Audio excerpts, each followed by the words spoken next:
Okay, we're going to start looking at inclined planes, which of course are fancy talk for ramps, and they have a certain angle of elevation, and so we can always put theta there. And we're going to look at an object on this thing, and we're going to try to draw an FBD for the object on here. We always have weight of the object, which of course works straight down. Now normally that has been perpendicular to the surface, but in this case, of course, it wouldn't be. It'd be always straight down, and it's not going to be perpendicular to the surface. We do have a normal force still, the surface pushing out on the object, and of course that is always perpendicular to the surface. There's normal force. That'd be a 90-degree angle. And if this object is going down the inclined plane, then friction always goes the opposite the motion, so I would have friction up if I have the object going down the inclined plane. Okay, so this is where people kind of get lost. They think, well, there has to be a force pulling it down the inclined plane. But what would that be? There's nothing down here. There's no planet down here pulling it down this way, or some magnet thing pulling it down this way. We actually already have the force that's causing the thing to slide down. It just happens to be the weight right here. The problem is with this is that we need to think about where our axis is going to be this time.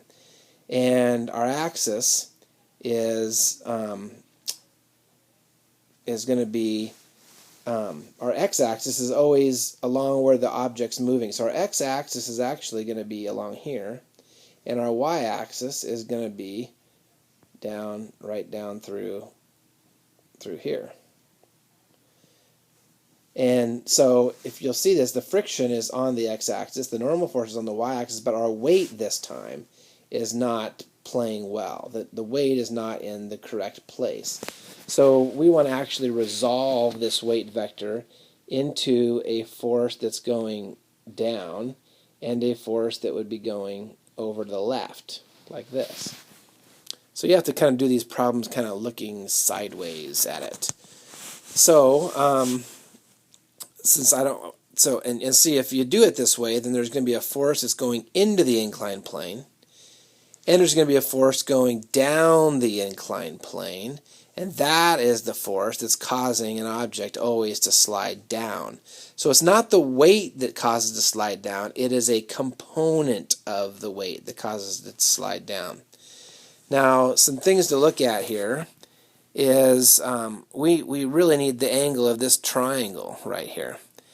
Well, if you look at this triangle here, and we know that that's 90 degrees, and we'll call this angle like angle A, theta plus A would be 90 degrees. But then you look at this angle right here, and A plus this angle would also be 90 degrees. So what does that mean this angle is? That means this angle here is also theta. So the angle we have in this weight triangle here is actually always the angle of the inclined plane. So that's really helpful to know. So if I want to resolve this weight into these two components, what would they be? Well, again, we should be able to do this quickly. This side here is weight sine of theta, because it's the opposite side.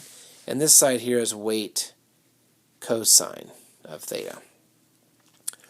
So in this particular problem, our ups have to equal our downs. We're not accelerating upwards or downwards, into or out of the inclined plane, I should say it that way, which means Fn and W cosine of theta are going to be the same thing. So this is how we find Fn. We figure that's the component, that's the weight, cosine component of the weight.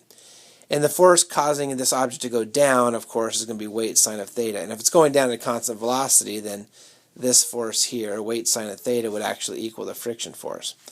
So really, from now on, to make this easier, I guess, when you draw an FBD of an inclined plane, you might want to draw it like this. Take your inclined plane with your angle, get your object on there, and you draw in the normal force. And let's say it's going down, so you're going to draw friction up. And you just really, instead of drawing the weight vector down, you might want to just draw both of the weight components. So I can always draw one down the inclined plane, which is called weight sine of theta. And I can draw one into the inclined plane, which is weight cosine of theta. I've had a lot of students want to just go ahead and draw it like that, which is great, because that's right, and that's always going to be correct.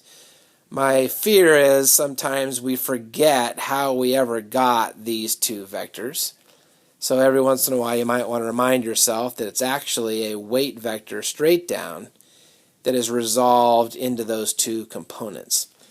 But inclined plane problems can be pretty easy if you can just think about always drawing on your Fn, your weight cosine, and your weight sine of theta. You just put those on automatically. And then you put friction in the opposite way that motion is going. So that's how we can draw FBDs of inclined plane problems, and now we'll use that to try to start doing some problems.